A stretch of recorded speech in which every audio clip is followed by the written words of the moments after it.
अस्सलाम वालेकुम नाज़रीन, अवां ॾिसी रहियो ए4 जेडीओ न्यूज़ ऐं मां आहियां वज़ीर उन्नड़।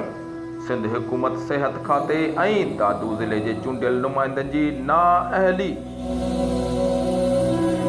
ख़बर मूजिब जोही तालुक़े जे हीरो खान लिगारी शहर जा रहवासी निसार लिगारी जी घरवारी डिलीवरीअ दौरान दादू इस्पताल में फ़ौत थी वई।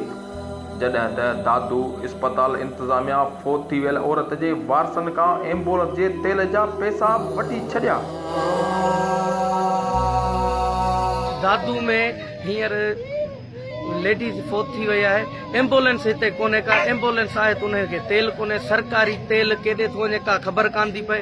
हींअर बि एम्बुलेंस पैसनि ते असां कराया आहियूं। सिविल सर्जन या को बि हिते अमलो कोन्हे जेको हींअर असांजे हिन जी बजटूं अलाए केॾे थियूं वञनि का ख़बर कान थी पए। असां पाण हिते सोशल वर्कर, मां पाण पीपुल्स पार्टी सां वाबस्ता आहियां। हिते इहो ज़ुल्म आहे जो केरु मरी थो वञे त हिननि खे ख़ौफ़ ख़ुदा कोन्हे। हे ख़ुदा जे ख़ौफ़ खां डिॼण वारा कोन्हनि। हिननि खे मरणो कोन्हे पाण खे, हिननि खे हाणे को बि डपु कोन्हे को।